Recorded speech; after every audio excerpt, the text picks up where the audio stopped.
Aalis muna ako ha. Kailangan kong puntahan yung palayan. Sige, mahal. Mag-iingat ka, ha?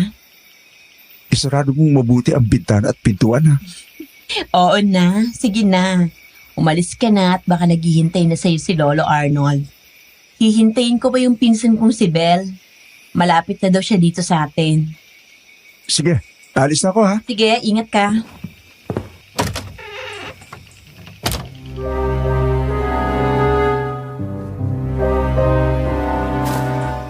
Oh, mabuti naman at nandito ka na.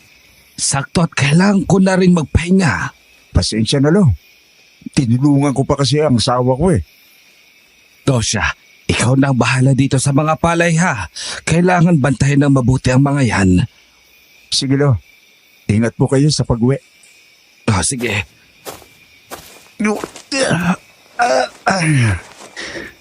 Mahaba-habang gabi na naman to. Ano yan? Bakit may umiiyak na bata? Wala namang bagong panganak na baby dito ah. Hindi. Wala lang yun. Diyos ko po. Bakit may sanggol dito? Ikaw na ba ang biyayang ibinigay sa amin?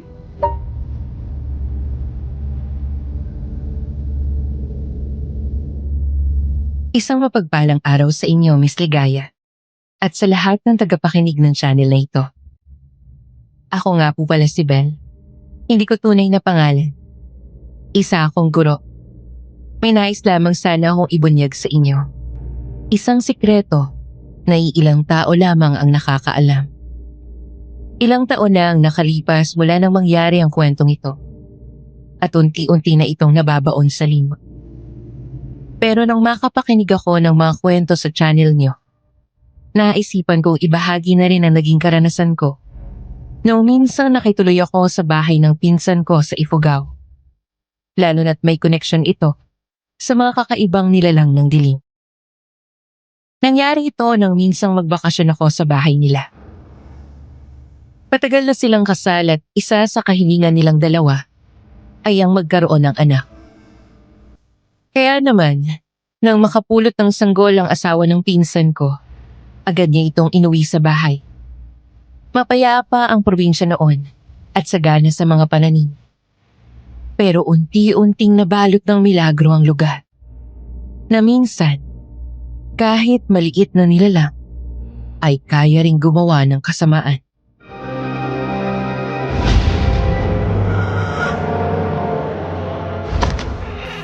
Oh, mahal.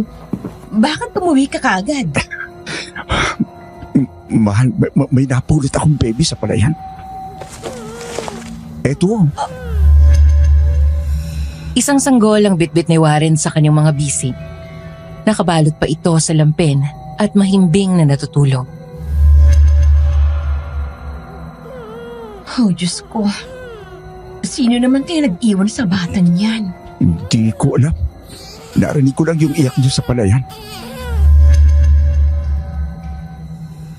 Kararating ko pa lamang noon sa bahay ng pinsan ko nang biglang dumating ang asawa niyang may bitbit na sanggol.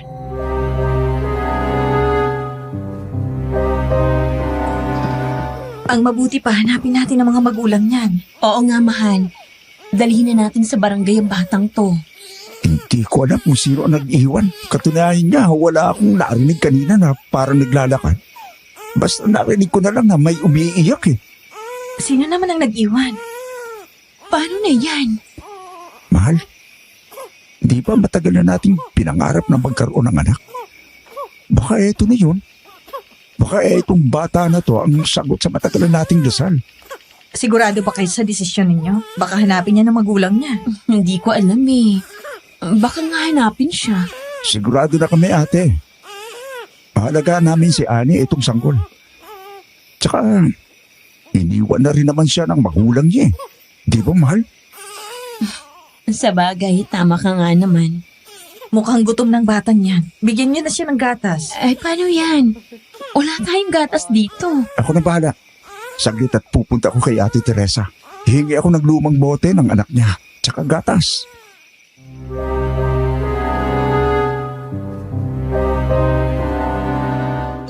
Umalis na si Warren at naiwan kaming dalawa. Buhat-buhat niya ang sanggol. Hindi ko alam pero ang bigat ng pakiramdam ko. Para bang may dala siyang kabigatan.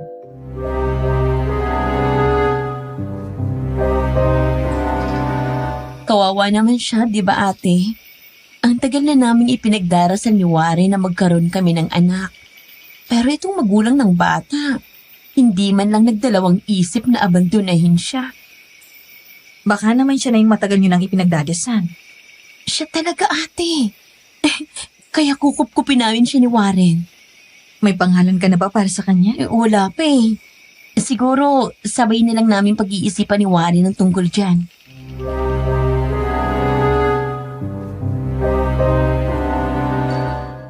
Ngumiti lamang ako sa kanya kasabay ng marahang tapik sa kanyang balikat. Maya-maya, dumating na rin si Warren dala ang isang gatas na para sa sanggol na napulot niya. Agad nila itong binigay sa bata. Wala pang ilang minuto, naubos niya agad ito.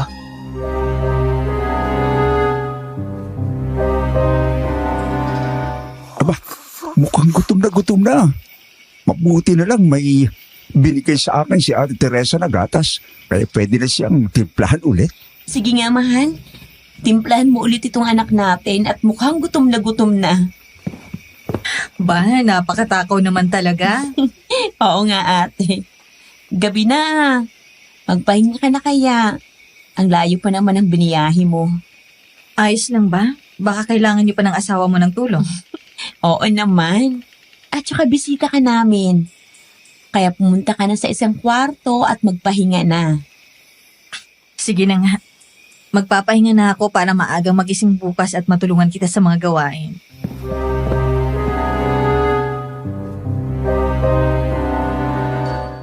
Nauna na akong natulog sa mag-asawa noon, Miss Ligaya. Kinabukasan, maaga akong nagising dahil sa iyak ng sanggol.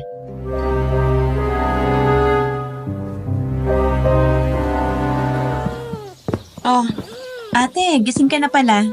Bakit iyak siya ng iyak? Ay, paano naman kasi pinaarawan ko itong si Pau Pau, tapos grabe ang iyak niya. Pau, Pau.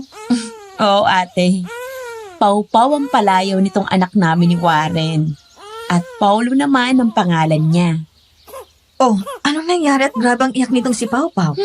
Ngayon nga ate, pinaarawan siya ni Warren sa labas. Tapos grabe ang iyak niya. Baka naman masyado nang mainit tong pinaarawan mo si Pau Pau. Ang mabuti pa, mas agahan mo bukas. Sige ate. May pagkain na pala sa kusina. Mag-aalmusal lang ako at tutulungan kita sa ibang gawain.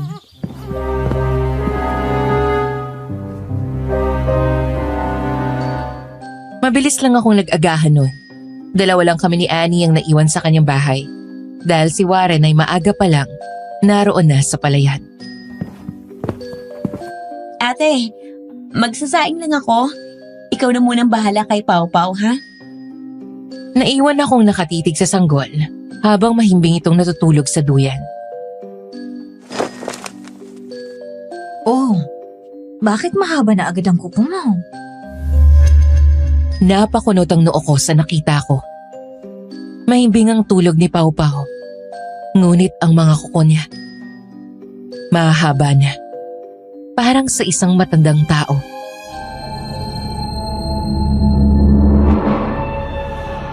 Hindi pa dapat ganito kahaba ang kuko mo. Shh! Pau Pau, Tana. Nandito si Tita. Anong nangyari ate?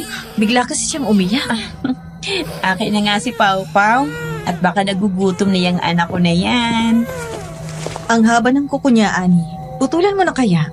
Hala, oo nga no. Eh bakit ganito kagad kahaba? Yan nga din ang napansin ko. Parang hindi na kuko ng sanggol. Wala lang yan ate. Baka special lang itong si Pau Pau. Saglit at gugupitan ko lang siya ng kuko.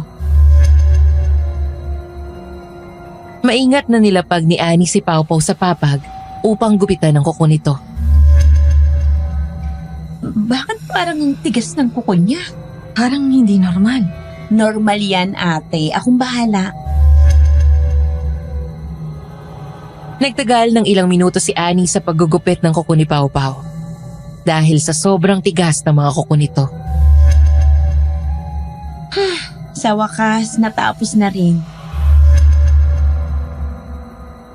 Mapayapa ang araw na yon. Pinilit kong isang tabi ang kakaibang napapansin ko kay Pau Pau. Tuluyan na ngang kinupkop ng pinsan ko at ng asawa niya si Pau Pau na para bang tunay nilang anak. Nakilala na rin siya ng mga kapitbahay at tuwang-tuwa ito sa kanya.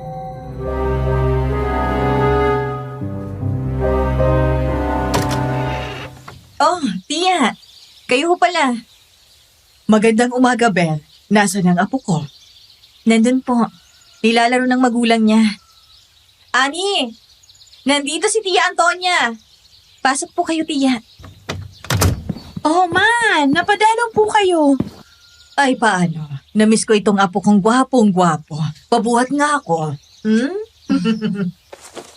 Aba, ang bigat-bigat na ng apo ko Mukhang gutumin kasi yung si Pau Pau, ma. Kaya binibigyan namin kagad ni Wari ng gatas. Ang takaw talaga nitong anak ko. Parang hindi sapat ang gatas sa kanya sa sobrang takaw niya ni Pau Pau. May dinala nga pala akong gatas at mga gamit para dito sa gwapong-gwapo kong apo. Kunin niyo na lamang sa sala. Naku, ang dami naman ito, ma. Basta't para sa apo ko, walang marami. Nakakatuwa naman po kayo. Kahit na hindi niya talaga kadugo si Pau Pau, ganyan niyo siya kamahal. Naku, itong si Ate Bel naman. Wala yan sa pagiging magkadugo. Si Pau Pau ang biyaya namin ni Warren. Sa bagay, tama ka nga naman. Ang mabuti pa, kumain na lang tayo at magkwentuhan.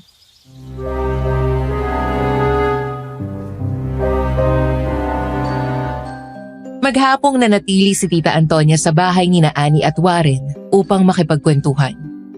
Sa dami ng aming napag-usapan, hindi namin namalayan ng oras. Hanggang sa abutan na siya ng gabi roon.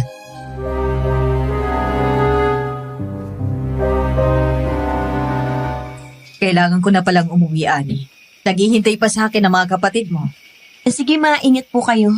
Ingat, tita. Sa susunod po, bibisita ako sa bahay niyo. Aasahan ko yan, ha? Opo, tita.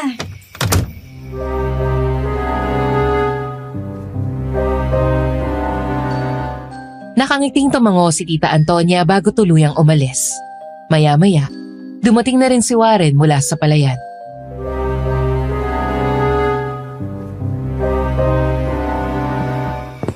Mahal, may binigay nga palang mga damit si Lolo Arnold para kay Pau Pau. Aba, nakakatuwa naman yan, mahal. Sinabi mo pa, tuwa talaga mga kapitbahay dito sa anak natin. Alam kong sanggol si Pau Pau pero kakaiba yung tuwa sa kanya ng mga tao dito. Para bang excited sila palagi na makita siya. Si Pau Pau kasi ang nag-iisang baby dito, ate. Karamihan kasi sa mga sanggol noon, nagsilakihan na, kaya ganun siguro. Kaya naman pala. Parang maghapon na siyang tulog Kaya nga, ate. Siguro ganito talaga kapag mga ganitong edad. Walang ginawa kundi ang matulog. Tapos sa gabi, gising na gising ang batang to. Talaga? Oo. Ang sabi ni Aling Dolor, ganun daw talaga. Sa bagay.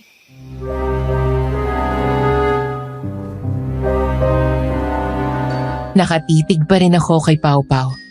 Yun na lamang ang gulat ko nang makita kong dumilat siya at bahagyang pumula ang mata.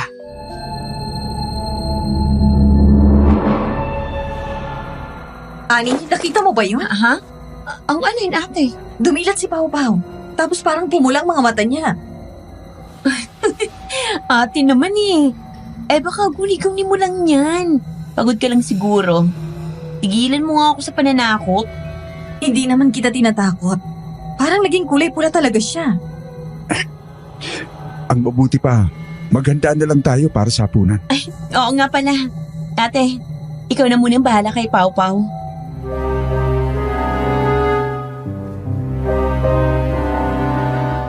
Pansamantala kong binantayan si Pau Pau hanggang sa matapos si Ani sa pagluluto ng aming hapunan. Gabi na nang magising siya. At napansin ko ang kanyang ngipin dahil sa bahagya niyang pagnganga.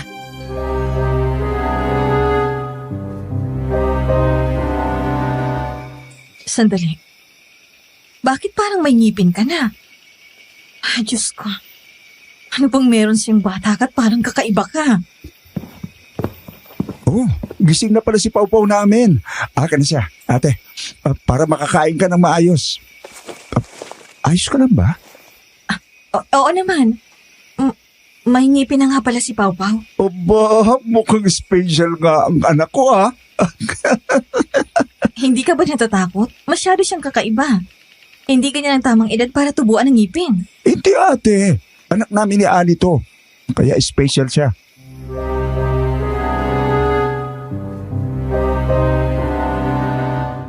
Napailing na lamang ako sa kanyang sinabi bago magtungo sa kusina. Sabay-sabay kaming kumain noon hanggang sa sumapit na ang oras na matutulog na kami. Mahimbing akong natulog noon dahil sa malamig at tahimik na paligid. Nang bigla akong magising dahil sa isang kaluskos. Ano yan? Ano ba yon? Tumayo ako noon para silipin ang kaluskos sa labas. Isang maliit na nilalang ang nakita kong mabilis na gumapang. Mabilis itong naglaho sa likod ng mga taniman.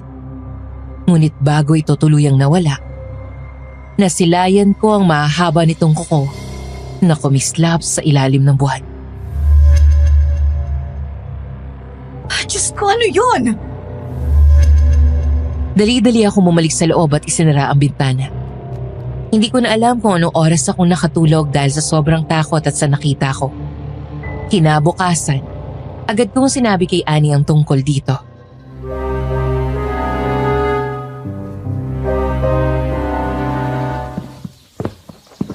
Ani, kagabi nagising ako ng alanganing oras. Tapos alam mo, may nakita kong isang maliit na nilalang na gumapang palayo. Baka naman pusa lang yun. Minsan kasi may mga ligaw na hayop talagang pag-alagala pagsapit ng gabi. Hindi siya pusa, Ani. Sobrang liit niya pero ibang itsura. Para siyang tao na parang hindi. Huwag ka na nga mag-isip ng kung ano-ano ate. Baka guni-guni mo lang yun. Ang mabuti pa, lumabas na lang tayo. Samahan mo ako kina Lolo Arnold at may kailangan akong kunin. Mabuti pa nga.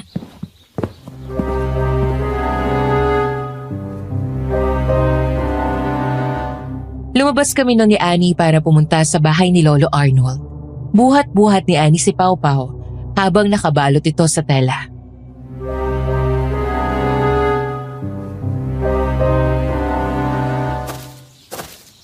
Bakit naman parang balot na balot si Pau-Pau?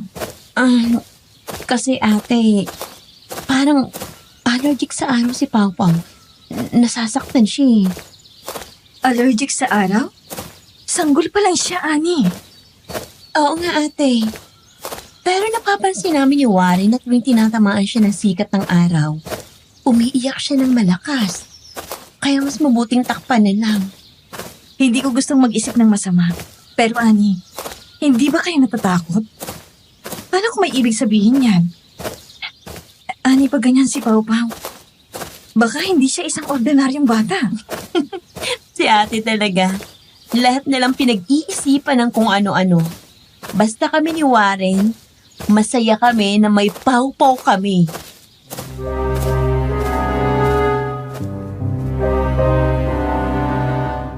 Hindi na ako nakasagot. Pero sa loob-loob ko, unti-unting iba na ang nararamdaman ko. Nagpatuloy kami sa paglalakad hanggang sa makarating na kami sa bahay ni Lolo Arnold.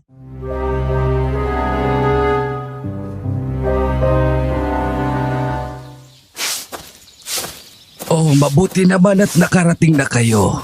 Opo, Lo. Ito nga po pala si Belle, pinsan ko. Magandang araw po. Ikinagagala ko pong makilala kayo. Ikinagagala ko rin makilala ka iya. Dito ko na ba titira sa Ifugao? Hindi po. Mahigit 1 buwan lamang ako dito at kapag malapit ang pasukan, uuwi na ako sa amin. Teacher ka pala. Opo. O siya, sandali labang at kukunin ko ang mga gulay.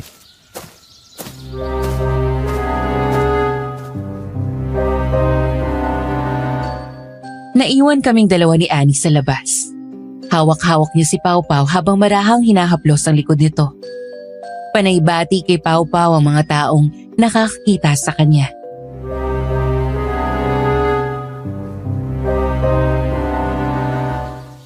Naku, ang dami talagang bumabati sa pawpaw namin.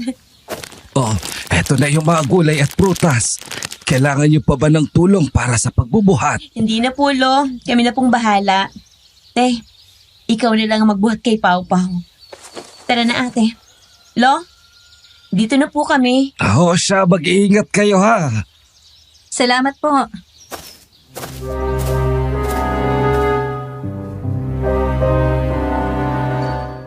Mahimbing na natutulog si Pau Pau sa aking mga bisig. Ngunit ramdam kong mabigat siya para sa isang sanggol. Mas lalo pa akong kinabahan nang mapansin kong malamig ang kanyang balat. Parang hindi dumadaloy ang init ng dugo.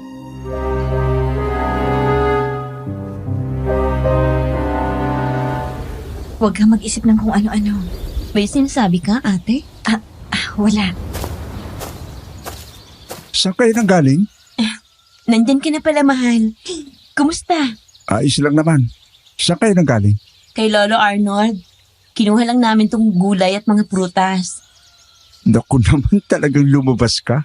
Dapat hinintayin nyo na lang ako para ako na ang kumuha. Ayos lang yon. At saka pagod ka rin eh.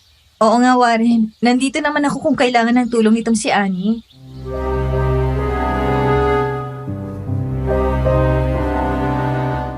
Ngumiti lamang si Warren sa amin bago kuhanin si Pau Pau sa akin.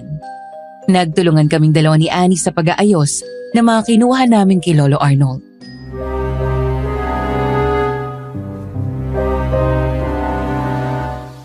Mahal, hindi ba kakagupit lang ng kuko nitong si Pau Pau? Bakit parang ang haba na agad? Ayan yung napansin ko dyan kay Pau Pau. Tsaka yung ngipin niya, hindi normal ang laki. Huwag na nating masyadong isipin yon, te. Bukas na bukas. Gugupitan ko na lang ng kuko yun si Pawpaw.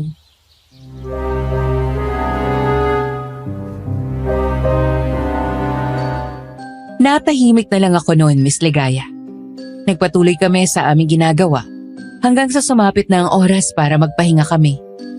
Kinabukasan, isang bata ang iniwan sa bahay ng kanyang lola.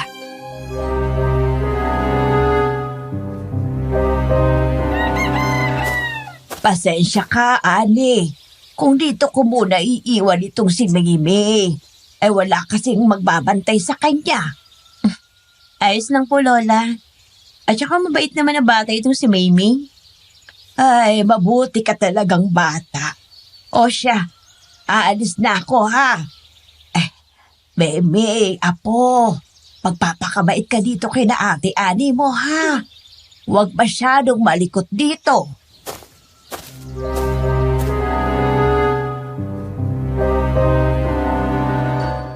Tumango lamang ang batang babae sa matanda. Pagkaalis ng lola niya, ay agad siyang nakipaglaro kay Pau Pau. Mukhang masayang-masaya ang Pau Pau namin na nakikipaglaro ah. Kaya nga, ate. Sabay naming pinagmamasdan ni Annie si Maymay na nakikipaglaro kay Pau Pau. Maya-maya, bahagyang napatigil sa Maymay sa pakikipaglaro.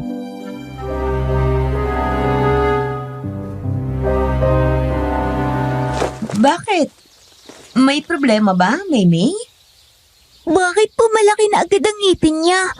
Parang hindi naman siya pang baby. Special kasi si Pau Pau kaya ganyan ang ngipin niya. Talaga po? Nakakatakot po kasi. Huwag kang matakot, Mimi. Tingnan mo. Nakatingin sa'yo si Pau Pau. Gusto pa atang makipaglaro sa'yo.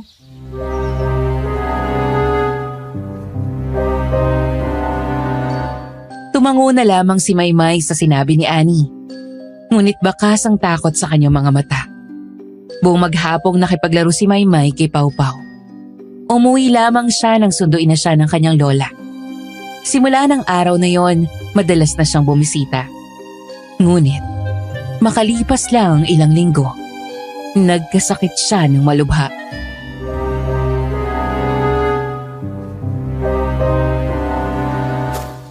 Oh, Lola Pasing. Tulungan ko na po kayo dyan. Salamat, Iha. Saan po kayo galing? Galing ako sa butika. Binilan ko ng gamot si Maymay. Ano pong nangyari sa kanya? Ayun, may sakit. Ang putla-putla niya na, tapos ang laki ng ibinagsak ng kanyang katawan. Kawawa naman si Mamie. Kahapon lang ang sigla niya, nakikipaglaro pa kay Pau Pau. Sinabi mo pa, Bel. Naawa nga ako sa apo ko. Biglang nanghina ang katawan.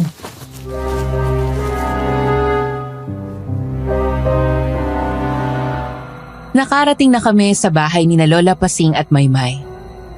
Yun na lamang ang pagkabigla ko nang makita ang sitwasyon niya. Mamie? Ano nangyari sa'yo? Bakit ganyan ang isura mo? Apo, uminom ka na ng gamot para gumaling ka kaagad. Inalalayan ko si Maymay para makainom siya ng gamot. Nanginginig ang kanyang mga kamay habang hawak ang baso ng tubig. At halos hindi na niya maitaas ang sarili. Maputla ang kanyang muka. At tila ba, unti-unti nang nauubos ang kanyang lakas. Aswang! Aswang! Anong sabi mo? Mamie, anong sinasabi mong aswang? Sinong aswang? Bel, tama na yan. Pakiusap. Huwag mo namang pilitin ang apo ko. Pasensya na po. Nahihiya akong tumayo noon. Napatingin ako kay Lola Pasing. Bakas sa kanyang mga mata ang pagod at lungkot habang nakatingin sa kaawa-awang katawan ni Maymay. Kailangan ko na pong umalis. Mag-iingat ka, Iha.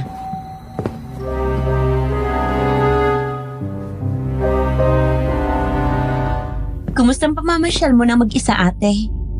Pasensya ka na kung di kita nasamahan, na. Ayos lang naman. Pero si Mamie, nakakaawang sitwasyon. Ano nangyari sa kanya? May malubha siyang sakit. Kaya pala hindi na siya bumisita dito sa atin para makapaglaro kay Pau Pau. Ipagdadasal ko na lang na bumuting kalagayan niya. Ipagdadasal natin siya. Sabay naming ipinagdasal ni Annie ang kalagayan ni Maymay. Buong pag-asa namin nagagaling siya. Pero sa sumunod na araw, tuluyan na ngang binawian ng buhay ang kawawang bata. Mahal, tara na. Baka gabihin tayo sa pagdalaw kina Lola Pasing. Ayos na ba yung mga dadalhin natin para ialay kay Mamie? Oo, mahal. Naayos ko naman na. Magkakasama kaming dumalaw sa lamay ni Maymay. Bit-bit ang mga iaalay namin para sa kanya.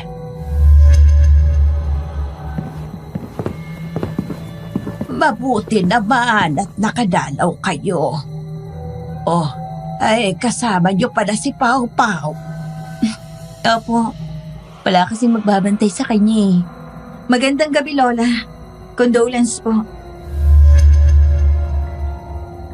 Isang tango na lamang ang isanagot ni Lola Pasing. Umupo ako noon sa isang upuan. Sa gitna ay nakahimlay ang bangkay ni Maymay. Parang buhay pa.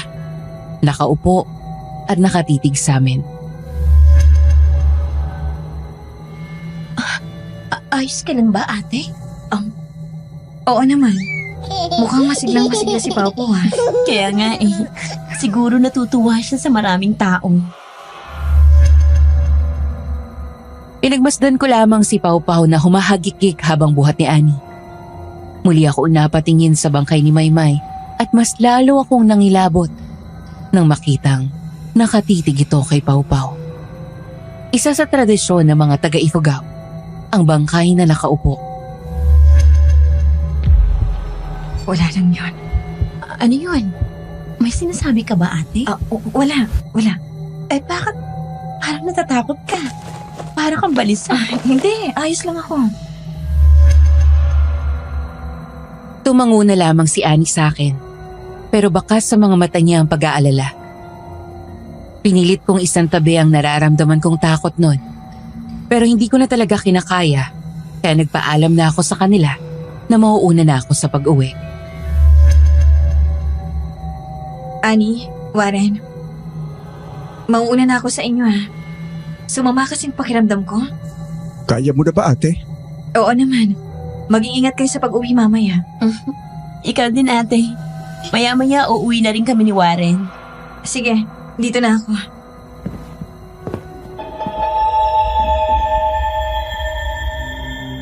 Habang lumalayo ako, hindi rin mawala sa isip ko ang tingin ni Maymay kay Pau Pau na tila hindi ko maintindihan.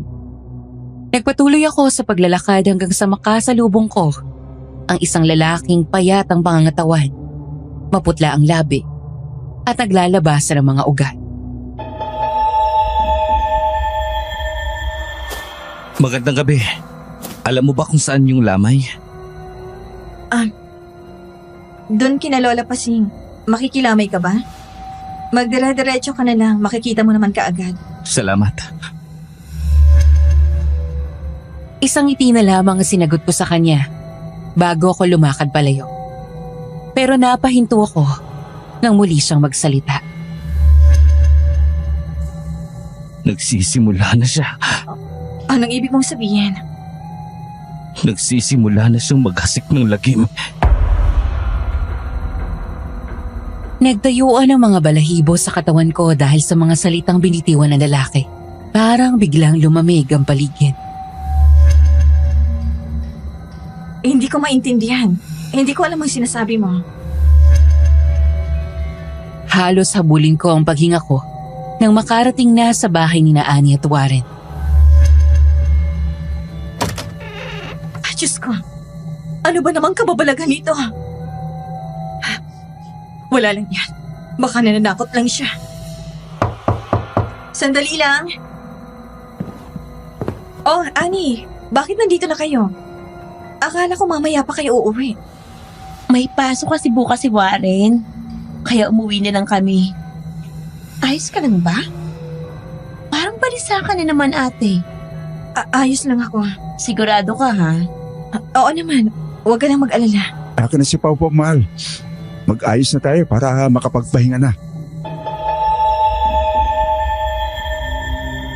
Nang gabing yun, hindi ako nakatulog ng maayos dahil sa kababalaghan na naranasan ko noon. Kinabukasan, inilibing agad si Maymay at marami ang nalungkot.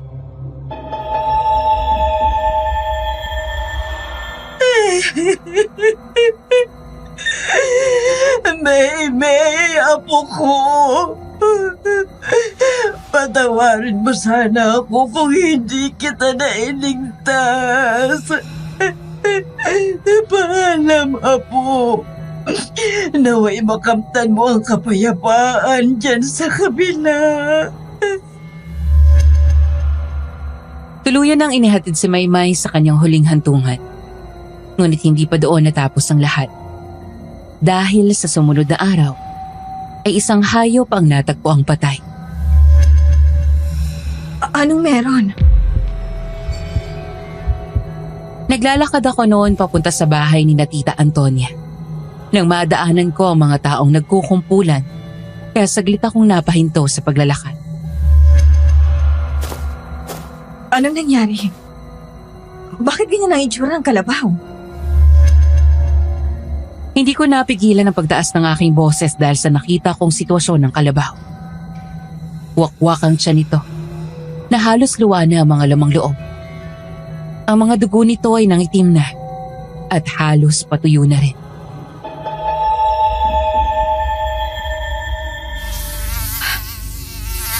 Diyos ko po! Ito ang unang beses na nangyari to. Makita ko lang kung sino ang may gawa. Makakatikim talaga siya sa akin. Kawawa naman po. Sa inyo bang alaga yan? Oo, iya. Inalagaan ko pa naman ang mabuti yan para sa maayos na pagsasaka. Tapos ganyan lang gagawin sa alaga ko. Nakakalungkot naman po yun. Sana mahanap niyo kung sino may gawa niyan sa alaga niyo. Sana ka, iya. Sana hindi na maulit pa ang nangyaring ito. Kailangan ko na pong umalis. Pasensya na at hindi ko kayo matutulungan. Dahil hindi kaya ng sikmura ko. Walang problema, Bel.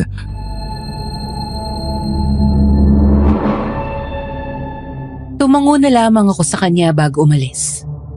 Ramdam ko ang mabilis na kabog ng aking dibdib, pati na ang pag-ikot ng aking tiyan.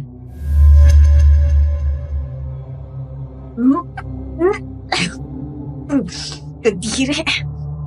Nakakaawa yung nangyari sa alaga ni Lolo Arnold. Nanatili pa ako ng ilang minuto sa pwesto para pakalmahin ang sarili ko. Nang kumalma, ay saka ako tuluyang naglakad papunta sa bahay ni Tita Antonia.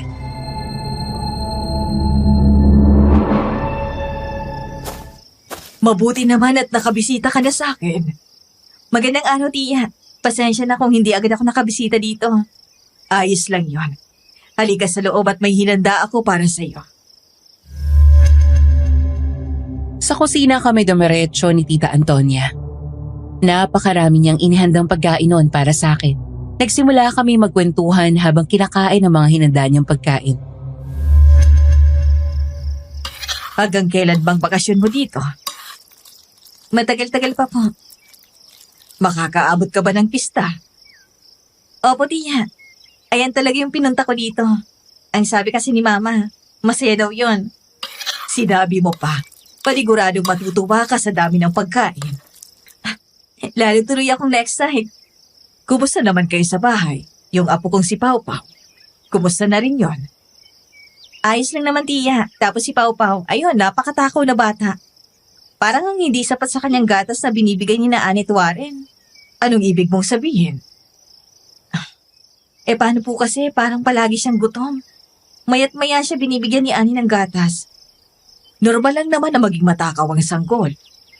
Tapos Tia, napapansin ko. Madalas tulog sa araw si Pau Pau. Nagigising lang siya kapag nawawala na yung araw. Baka napupuyat lang yon sa gabi. Hayaan at pagsasabihan ko yan si Ani na patulugin si Pau Pau ng mas maaga. Sige na, kumain ka pa ng mabuti dyan. Salamat, Tia.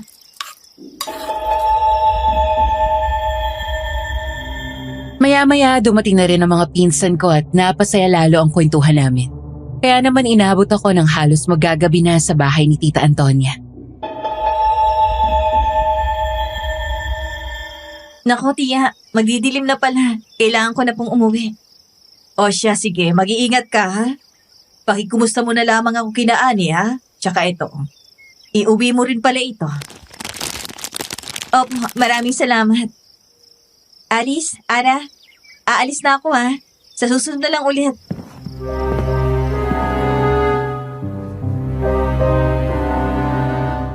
Nakangiting kumaway sa akin ang mga pinsan ko bago ako umalis. Tahimik ang paligid noon, Miss Ligaya. Nagpatuloy ako sa paglalakad hanggang sa makauwi na.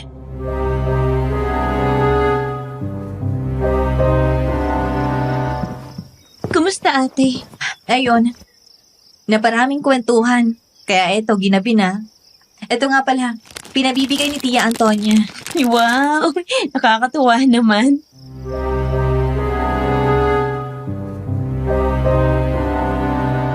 Masaya ang ipinakita ni Ani ang mga binigay ni Tita Antonia. Tahimik lang akong nakamasid sa kanila nang bigla akong mapatingin kay Pau Pau. Tila ba kusa nilang lumabas sa bibig ko ang tungkol sa nangyari sa alaga ni Lolo Arnold.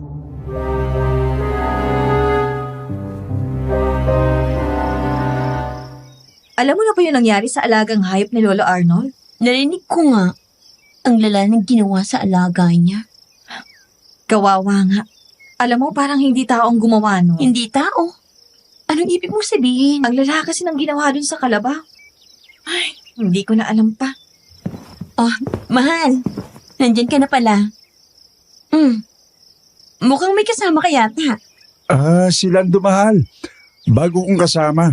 Makikinom sana siya ng tubig. Ano nga palang pinag-uusapan niyo? Yung tungkol sa alagang kalabaw ni Lolo Arnold. Ay, narinig ko nga ang tungkol dyan. Sobrang nakakaawa nga yung sinapit ang alaga ni Lolo Arnold. Pre, pasok ka na.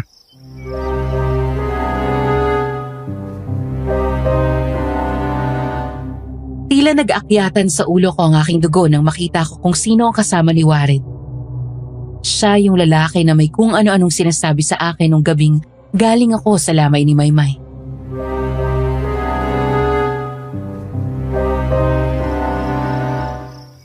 Magandang gabi.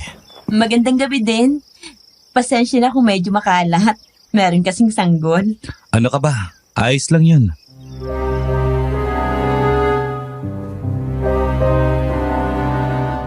Napako ang tingin ko sa lalaki. Ang bawat salita niya ay parang may nakatagong kahulugan. Hindi ko alam kung ako lang ba ang nakakaramdam ng bigat ng presensya niya o talagang may kakaiba sa anyo niyang yun. Malamlam ang mga mata niya habang nakatingin kay Pau Pau.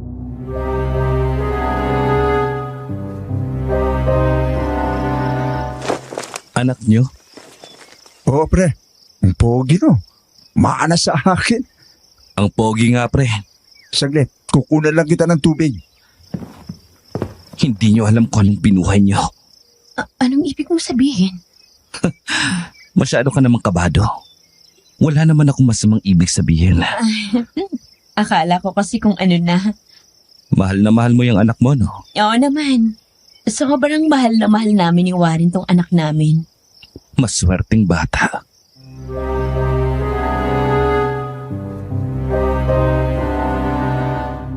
Tahimik lamang akong nakikinig sa kanila noon. Tila ba umurong ang dila ko noong mga sandaling yon. Mga ilang minuto lang ay dumating na si Warren na bitbit ang isang baso na may lamang tubig na agad niyang inabot sa lalaki.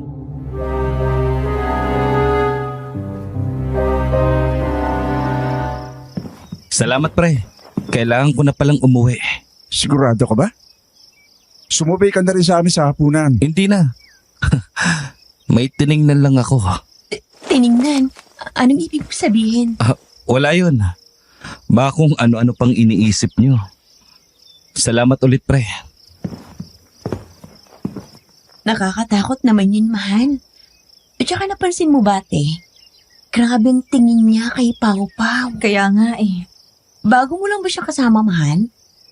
Para kasing ngayon ko lang siya napansin dito sa atin eh.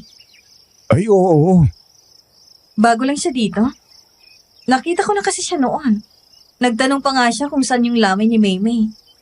Tapos alam niyo ba? Parang may sinabihan sa akin. Ang sabi niya, nagsisimula na raw maghasik ng lagim. Maghasik ng lagim? Ate, anong ibig niyang sabihin doon? Hindi ko alam. Nung una akala ko lasing lang siya o baka nagpapatawa. Pero yung paraan ng pagkakasabi niya seryoso. Parang may alam siya na hindi natin alam. Hayaan nyo. Bukas na bukas din itatanong ko yan kay Lando. Mapagbiro kasi ang isang yun eh. Kahit dun sa sakahan, madalas siyang nagsabi ng kanya. Mabuti pa nga, mahal.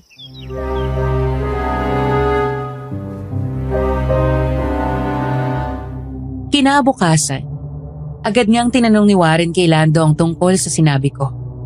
Pero wala kaming nakuhang sagot. Noong araw na yon ay 2 bata ang muling pumunta sa bahay para makipaglaro kay Pau Pau. Ngunit pagsapit ng sumunod na araw, nagkaroon sila ng malubhang sakit na agad nilang ikinamatay.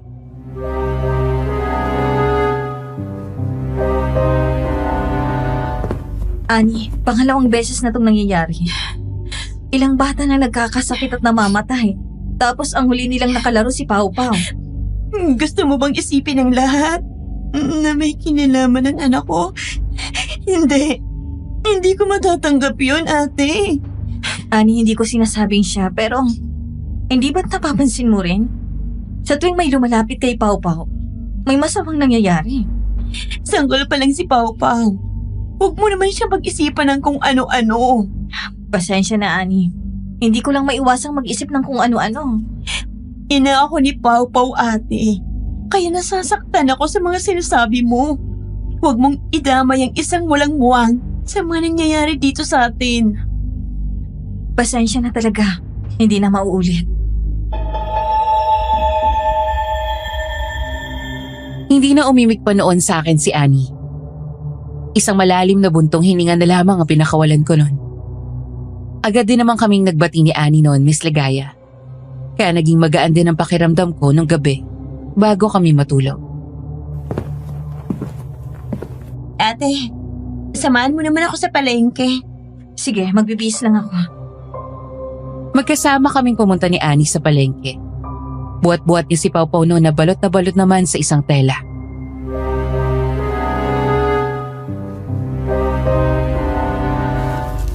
Oh, Lolo Arnold. Magandang hapon po. Mukhang may nangyari na naman po ah. Ay nako, namatay na naman ang alaga kong hayop, Bel. Pati yung alaga nila Pasing, nagkakamatayan na rin. Akala namin simpleng sakit lang ang meron sila pero hindi pala. May alam na po ba kayo kung sinong maaaring gumawa? Wala pa, Iha. Pero alam nyo, iba yung pagkamatay ng alaga ko ngayon. Para lang silang naubusan ng lakas. Hindi kagaya nung nauna na parang kinatay talaga. Naubusan ng lakas? Para bang sinipsip? Oo, Iha. Walang sugat, walang dugo. Pero parang tuyong-tuyo ang katawan. Samantalang yung una, parang kinatay, parang pinaglalaruan. Napatitig ako kay Lolo Arnold. Kita ko ang takot sa kanyang mga mata. Hindi ito basta sakit lang ng hayop. May ibang puwersang gumagalaw sa baryo namin.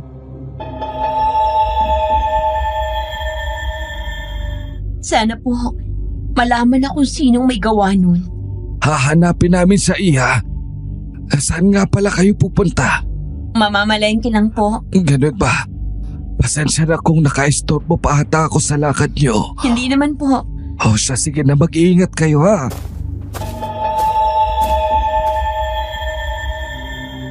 Sabay kaming tumango ni Annie sa sinabi ni Lolo Arnold.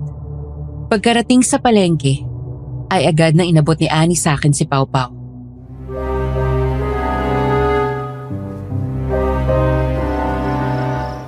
Ate, ikaw na munang bahala kay Pau Pau ha.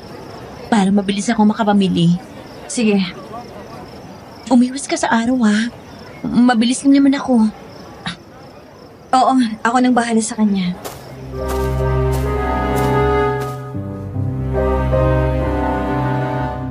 Naiwan kaming dalaw ni Pau Pau sa labas ng palengke. Naghanap na rin ako ng pwesto noon na hindi siya masisinaga ng araw.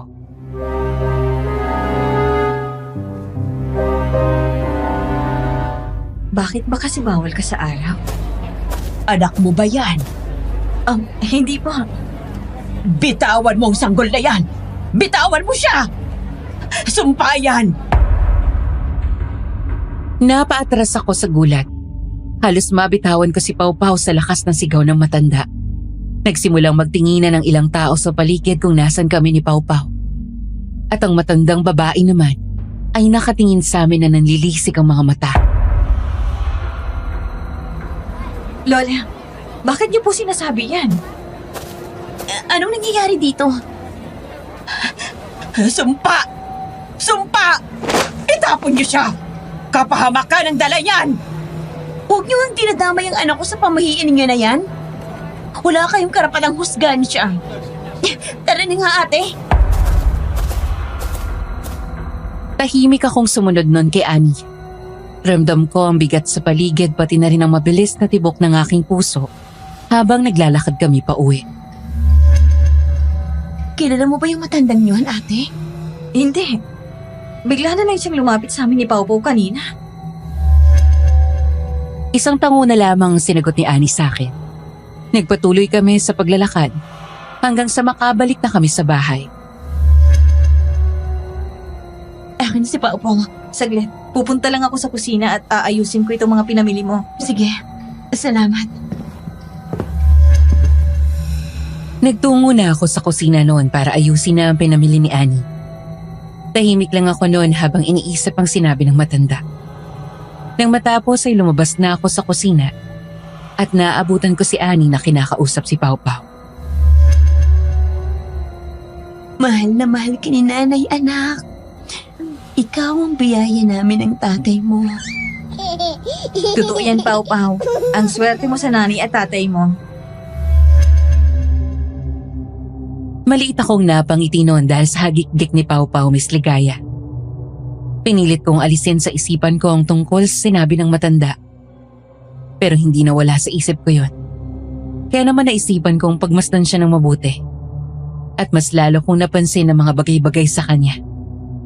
Kagaya na lang, nagising siya kapag kabilugan ng buwan.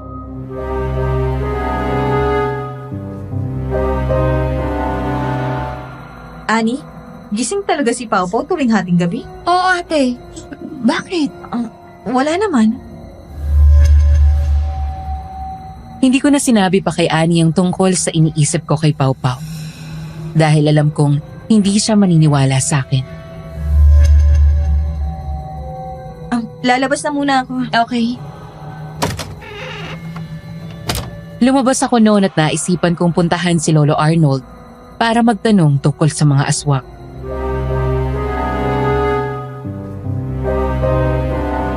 Alam niyo po ba kung paano malalaman na aswang ang isang tao? Takot sila sa bawang at asin. Ano pa po? Wala na akong alam pa, Iha. Bakit? May problema ba? Wala naman po. Naisipan ko lang itanong. Kung gusto mo pa ng ibang kasagutan, kay Rodolfo ka pumunta. Isa siyang mambunong. Ano po yung mambunong? Dito sa Ifugao, siya ang albularyo. Pero hindi lang basta manggagamot. Marami siyang alam tungkol sa mga masasamang elemento sa kalikasan. Sige po, maraming salamat. O siya, dito na ako at titingnan ko pa ang mga pananim ko. Mag-iingat po kayo.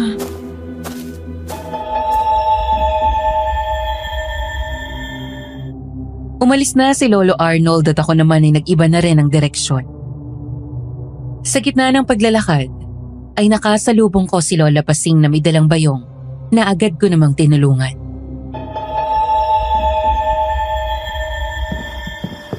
Ay, maraming salamat, Ben. Walang anuman po. Kumusta na pala kayo? Eto, unti-unti nang bumabangon sa pagkawala ng apo kong si Mimi. Ay, tara nga sa loob at ipaghahanda kita ng merienda. Sige po. Saglit lang at kukunin ko lang yung merienda. Tumango lamang ako sa kanya. Saglit na umalis si Lola Pasing para kunin ang pagkain. Naiwan ako mag-isa sa sala at pinagmasdan ng paligid. Nangilabot ako nang makita ang larawan ni Maymay. Muli kong naalala yung gabi ng lamay niya. Nakatitig siya kay Pau Pau.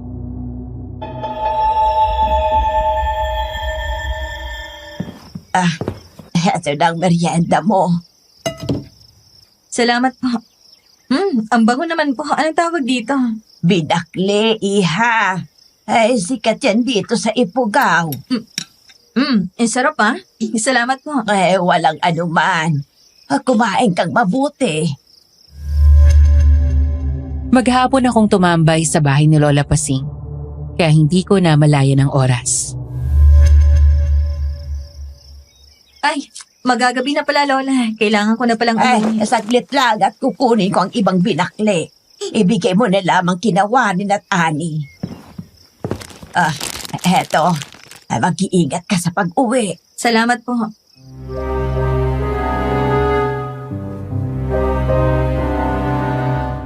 Tuluyan na akong umalis sa bahay ni Lola Pasing.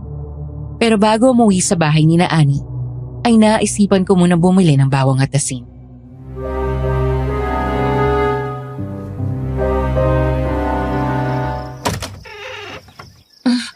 Mukhang inabot ka na ata ng hapon, ate. Ay, oo. Paano kasi napasarap kami ng kwentuhan ni Lola Pasing. Kaya pala. Pwedeng pamanti muna si Pau Pau. Kailangan ko kasi makapagluto na para sa hapunan. Sige, ako nang bahala. Meron nga palang pinabigay si Lola Pasing. Tingnan mo na lang dyan sa kulay palang plastic. Sige, ate. Ikaw na muna bahala kay Pau Pau, ha?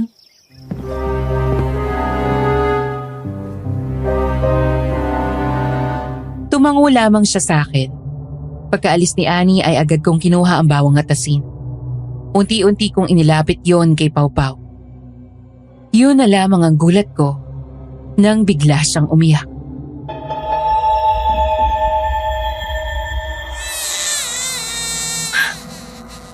Diyos ko po. Nanginginig ang kamay ko noon, Miss Ligaya. Ang bigat lalo ng dibdib ko habang nakatingin kay Pau Pau. Muli kong inilapit sa kanya ang bawang at asin na siyang dahilan para mas lalong lumakas ang iyak nito. Anong nangyayari, ate? Bakit iyak nang iyak si Pau Pau? Hindi ko alam. Bigla na lang siyang umiyak. Binuhat ni Warren si Pau Pau upang pakalmahin ito. Mga ilang minuto lamang ay kumalma na agad siya. Buo na ang hinala ko tungkol kay Pau Pau, Miss Ligaya. Kaya naman nung gabing yun, ay hindi ako natulog kaagad. Pinakiramdaman ko mabuti ang paligid hanggang sa marinig ko ang maliliit na yabag na nagmumula sa kwarto ni na Annie at Warren. Huwag kang matakot, Belle. Kailangan mong malaman ang buong sagot. Lumabas ako noon sa kwarto ko para sumilip sa kwarto ni na Annie. Pakiramdam ko tumigil ang paghinga ko nang makita kong nakatayo si Pau Pau sa kuna. Ay, Diyos ko po. Siya nga talaga. Halos mawalan ako ng boses noon na makita ang anino ni Pau Pau.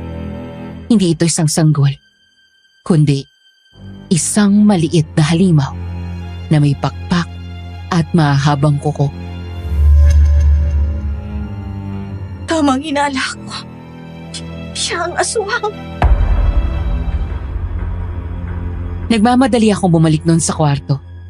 Hindi ko sinabi kina Annie at Warren na nakita ko nung gabing yun. Wala akong patunay kaya alam kong mas lalo silang hindi maniniwala sa akin. Kaya naman naisipan kong hanapin ang sinasabi ni Lolo Arnold na mambuno. Saan po nakatira yung sinasabi niyong mambunong? Nasa tuktok siya ng burol, Iha. Bakit? May kailangan lang po akong malaman. Medyo malayo ang bahay niya mula dito. Sigurado ka bang pupunta ka sa kanya? Siguradong sigurado po. Saan pala banda yung bahay niya? Nag-iisa lang ang kubo niya sa burol. Kaya madali mo lang makikita yon. Sige po, aalis na ako. Isang tango na lamang ang isinagot sa akin ni Lolo Arnold. Kaya tuluyan na akong umalis upang puntahan ang mambunong na sinasabi niya. Napakahaba ng daang tinahak ko. Madilim at tahimik ang paligid.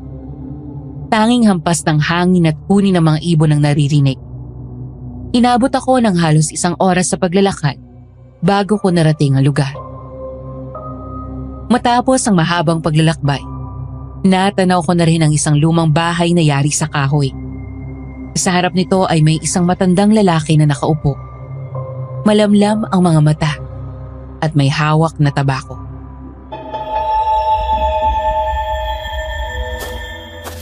Magandang araw po. Kayo po ba si Lolo Rodolfo? Yung mambunong na sinasabi nila sa akin? Ako ka? Sino ka? Ako po si Ben. Anong kailangan mo? Kailangan ko pong malaman kung ano yung paraan para matalo ang isang aswang. Hindi basta-basta ang hinihingi mong kasagutan, Iha. Pakiusap po. Kailangan ko lang talaga ng kasagutan. Baka mas lumala kasi yung mga nangyayari. Nakita ba mismo ng mga mata mo kung sino ang aswang? Opo, nakita ko siya. Kung ganon, ano ang itsura niya? Maniniwala po ba kayo sa akin kung sasabihin kong isang sanggol ang aswang?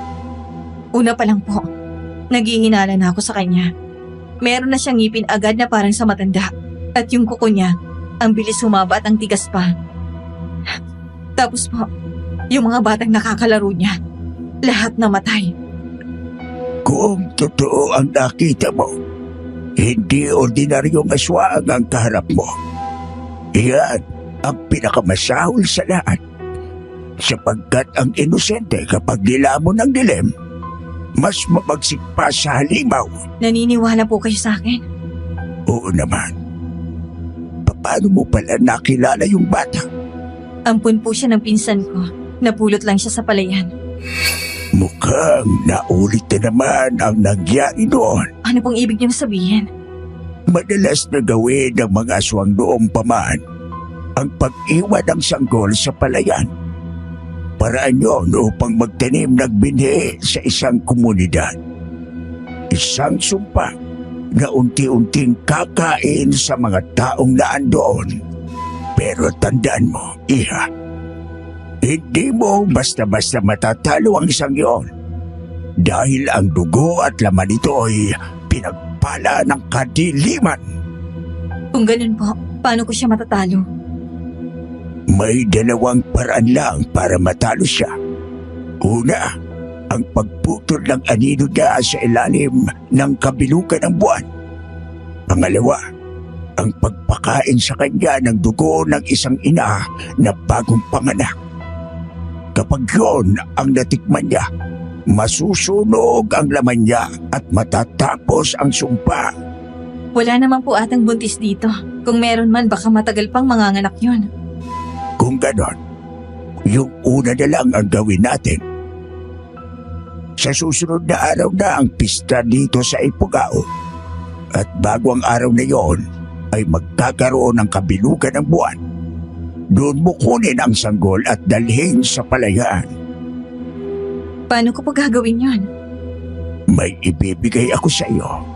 Isang gamot yun ang gagamitin mo upang makatulog ang sanggol hanggang sa sumapit ang kabilugan ng buwan. Paano naman po yung pinsan ko at ang asawa niya? Yung gamot rin na ibibigay ko sa iyo ang gagamitin mo sa kanila. Mag-iingat ka lang, Iha. Opo. Sandali. Kukunin ko lamang ang gamot na gagamitin mo. Pagbalik ni Lolo Rodolfo ay agad niyang inabot sa akin ang isang maliit na garapon na naglalaman ng mga durog na dahon at kulay puting pulbos na may kaunting langis. Bababa bago sumapit ang kabilugan ng buwan. Kaya gawin mo ng maayos ang trabaho mo. Opo, makakaasa kayo sa akin. Hindi ako mabibigo sa gagawin ko. Mag-iingat ka. Salamat po. Aalis na ako.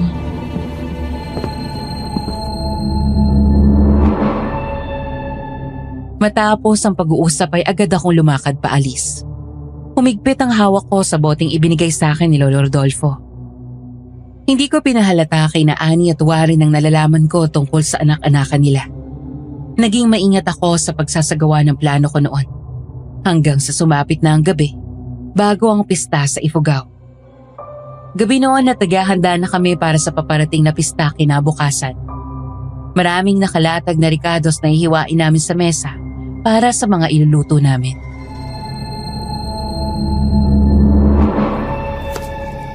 Mabuti talaga, Belle, at makakaabot ka sa pista dito sa atin. Sabi ko naman sa'yo, Tia, yun talagang gusto kong maranasan dito. Bukas ate, sumama ka sa akin at makikikain tayo sa mga kapitbahay. Aba, sige ba? Lalo tuloy akong na-excite. Nasaan nga pala si Pau Pau? Nandun sa kwarto, nakikipaglaro kay Warren. Ang batang yun, gising na gising kapag gabi. Minsan nga hindi namin namamalaya ni Warren na nauuna na kami matulog sa kanya. Paano kasi sinanay niyo yata natulog sa araw? Ang mabuti pa, Ani. Baguhin niyo ang tulog ni Pau Pau. Kayong mahihirapan yan. Ginagawa naman po namin, pero mas madalas talaga siyang tulog sa araw eh. Ay, sana talaga mabago na. Tulungan ko na nga po kayo dyan.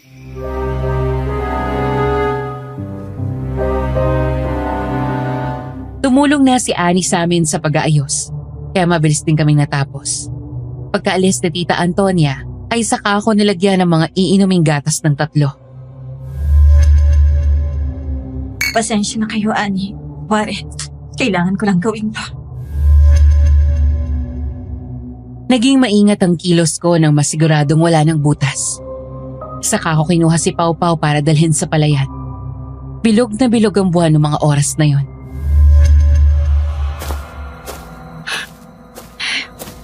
Diyos ko. Mabuti naman. At nakarating ka na. Sino po yung kasama niyo? Siya si Rodel, ang apo ko. Pwede siyang makatulong sa atin, Iha. Tumango lamang ako sa sinabi niya bago ilapag si Pau Pau sa palayan kung saan siya napulot ni Warren.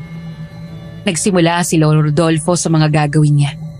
Una niyang ginawa noon ang pahira ng langis ang tiyan ni Pau Pau bago magdasal. Umay kayo anito bantay jen daga. Umay kayo anito bantay jen langit. Ida-idayo nan kapo hiubing ay inlugan jen dilim. Putwin nyo nan tali ay ikadena hi aswang. Ay kabunyan ay anito o Klen Yunan Lawi Jin Mata. Naputol ang pagdarasal ni Lolo Rodolfo. Nang biglang yumanig ang buong palayan na sinabayan pa ng sunod-sunod na pag-alulong ng mga aso. Diyos ko po! Napasigaw ako nang makita ang mga grupo ng aswang na nakapalibot sa amin. Ang mga mata nila'y kulay pula na kumikislap sa liwanag ng buwan. Mahaba rin ang mga kamay at kuko nila. At ang mga ngipin nila ay matatalas na para bang mga kutsilyo. Lolo! Yung mga aswang po! Bantayan mo lang siya, Iha. Kami ng apo ko ang bahala sa mga aswang. Mga lapastangan! Kinalaban ni na Lolo Rodolfo at Rodel ang mga aswang habang ako ay nakabantay lang kay Pau Pau. Ramdam ko ang panginginig noon dahil sa takot ko, Miss Ligaya.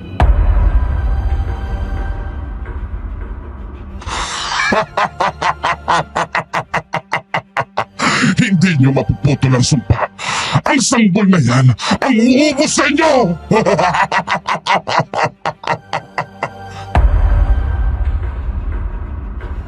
Napahinto sina Lolo Rodolfo at Rodel sa pakikipaglaban nang biglang dumating si Lando. May bitbit pang isang matandang lalaki. Nakakakilabot ang itsura ni Lando. Matalas ang mga ngipin niya. Kulay abo ang balat.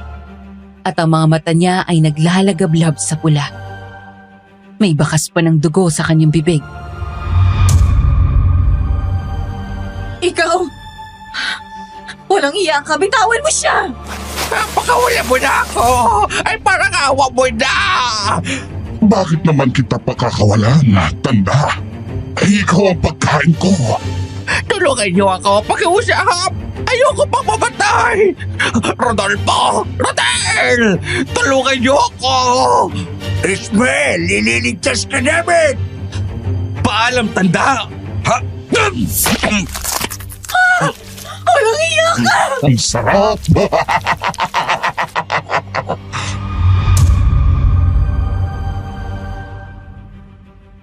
Kitang-kita ng dalawang mata ko kung paano kainin ni Lando ang matandang lalaki. Nilahapahan niya lang ang liig nito at hinahatak ang laman hanggang pababa sa tiyan.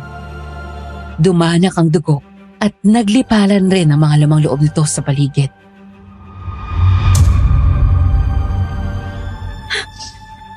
Ikaw ang hayop na kumakain at brutal na pumapatay sa mga hayop dito! Ako na! Para makaramdam kayo ng takot. Masarap ang laman ng mga hayop na yon. Pero iba talaga ang sarap ng laman at dugo ng tao. Papatayin kita! Mel, huwag kang magpapadala sa galit mo. Pahiran mo na siya ng lagis at baka magising pa siya. Hindi niyo makukuha ang anak ko! Anak mo siya? Oo, anak ko siya. Ako ang nag-iwan sa kanya sa palayan para maging binhi namin. Para masanay siya sa pagkain ng mga laman at dugo ng buhay. Anong klaseng magulang ka, ha? Pati ang anak mo, dinadamay mo sa mga kahayupan mo! Mel, pahiran mo na ng lagis ang sanggol. Bilisan mo bago pa siya tuluyang magising dahil nasa kanya ang lakas ng mga aswang. Sugurin niyo sila! Mel, bilisan mo na! Agad kong pinahiran ng langis ang katawan ni Pau Pau. Unti-unti siyang nakatulog. Paulit-ulit kong ginawa yon para hindi siya magising. Habang sina Lolo Rodolfo at Rodel naman ang nakipagsagupaan sa mga aswang. Huwag kang sumuko. Rodel, hanggat hindi tuluyang nagigising ang sanggol na yan, mas mananaig tayo sa kanilang lahat. Ay, Diyos ko! Sana matapos na! Papatayin ko kayong lahat! Uubusin namin lahat ng tao dito! Nauubos na yung langis! Lolo! Nauubos na po yung langis! Meron pa dyan sa may bag. Sabi naman sa inyo, hindi kayo mananalo sa amin!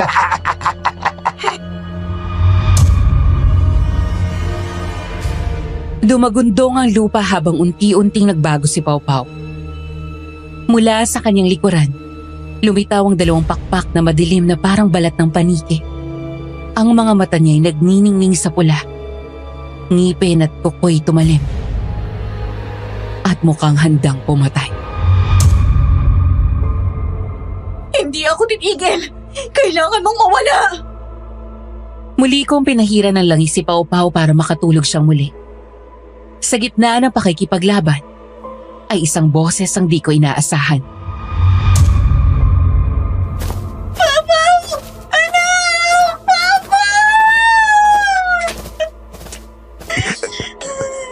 Anak, nasaan ka? Oh, Diyos ko! Papa! Napatigil si Annie sa paglalakad nang makita ang itsura ng kanyang anak-anakan. Anong ginagawa niyo dito? Delikado dito, Annie! Si Papa ba yan, ate? Sino yan? Si Pau Pau! Isang aswang ang anak-anakan niyo! Hindi totoo yan! Hindi! Hindi ko matatanggap! At nandito na rin pala ang mga magulang. Tama-tama. Makikita niyo kung paano magbabago ang inyong anak. Ikaw? Anong ginawa mo sa anak namin? Warren, siyang nag-iwan kay Pau Pau sa palayan. Siyang tunay na ama ni Pau Pau. Hindi. Hindi maaari. Siya ang ama ni Pau Pau? Natigilan si Warren. Nanlumo at tila nawala ng lakas ang kanyang mga kamay. Ang mga mata niya puno ng tanong, galit at sakit. Ngunit wala siyang magawa kundi manginig sa katotohanang nalaman niya.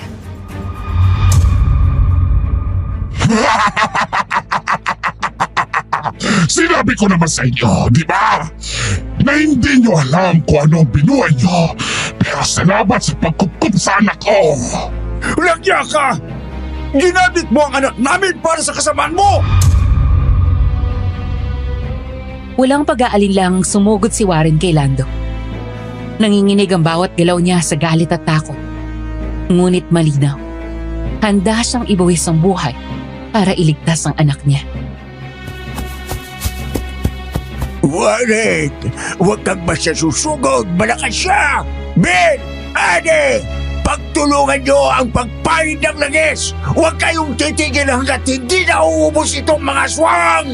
Annie, kunin mo na yung langis sa bag. Bilisan mo na! Sumunod sa akin si Annie at sabay naming pinahira ng langis ang katawan ni Pau Pau. Muling nakipagsagupaan sila Lolo Rodolfo at Rodel kay Lando at sa iba pang mga aswang. Pero sa pagkakataong iyon ay kasama na si Warren.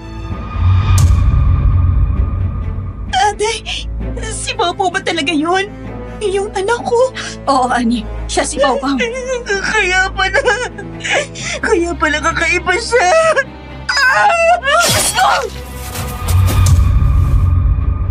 Isang ulo ang biglang gumulong papunta sa amin ni Annie. Unti-unting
nito sa lupa.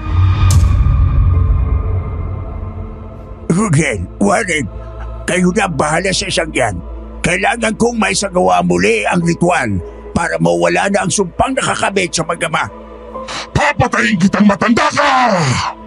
Hindi ka makakalapit sa kanya!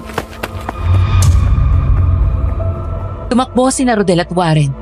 Pinipigilan si Lando habang si Lolo Rodolfo ay nagbubukas ng lumang aklat at naghahanda ng orasyon. Halos pumipintig ang hangin sa bawat salitang binibigkas niya. Maklugan, Diyos nagliwanag at lupa. Dinggin ang tinig ng aming dugo. Bundok at ilog, buksan ng daan. Putulin na ang tanikalan ng dilim. Paawid, dalhin ang bata sa kaliwanagan. Bumangon mga ninuno, saksi sa aming panata. Wakasan ang sumpa ng halimaw na ama. Hindi tumigil sa pag-uusal ng dasal si Lolo Rodolfo. Hindi ko napansin ang mga nangyari. Nakita ko na lamang na unti-unti na sumisikat ang araw na agad tumama sa katawan ni Pau Pau. Hindi! Hindi! Papatayin ko kayo lahat! Ate! Si Pau! Ate! Unti-unting nilamon ng apoy mula sa araw ang mag-ama. Ang kanilang katawan ay nagmistulang abo. Tinatangay ng hangin habang ang kanilang mga hiyaw ay unti-unting naglaho sa kawalan. Kasabay nito, naramdaman namin gumaan ang paligid. Ang bigat ng sumpa ay tuluyan ng napawi. Papa! Anak ko!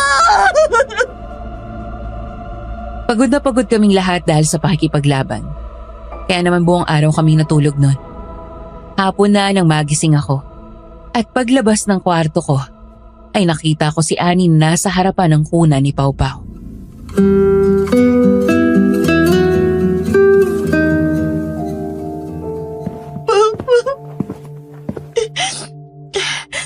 Ikaw pala yan, ate. Kumusta ka? Ayos lang ako. Ikaw ang dapat tinatanong ko niyan. Sobrang sakit. Hindi ko akalain na ganun pala. Patawarin mo ako, Annie. Wala kang kasalanan. Ginawa mo lang yung tama. Kung hindi mo nga ginawa yun, baka tuluyan na kaming nagpalaki ni Wari ng isang aswang. Salamat, Annie. Sana balang araw magkaroon na kayo ng sariling anak ni Warren. Salamat din sa sakripisyo mo.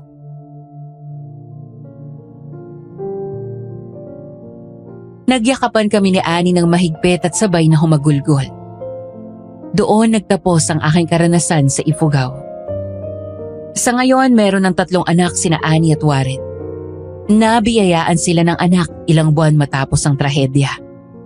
Ako naman ay may sarili na ring pamilya at masayang nagtuturo sa isang paaralang sekundarya. Natutunan ko na ang pagiging magulang ay hindi na susukat sa dugong dumadaloy, kundi sa pusong handang magmahal. Natutunan ko rin na ang kadaliman ay hindi na susukat sa laki o liit ng nilalang. Kahit sa musmus na anyo, maaari itong magtago ng bangis. Kung sakaling mapipili ang storya kong ito, may ilang katanungan lang ako para sa inyo. Kung kayo ba ang nasa posisyon ng pinsan ko, makakayanan niyo bang alagaan ng isang sanggol na alam niyong hindi ordinaryo? Mas pipiliin niyo bang itago ang lahat para hindi makasakit o mas pipiliin niyong magsakripisyo para iligtas ang lahat? Ilagay niyo yan sa comment section at magbabasa ako. Muli, maraming salamat sa pakikinig.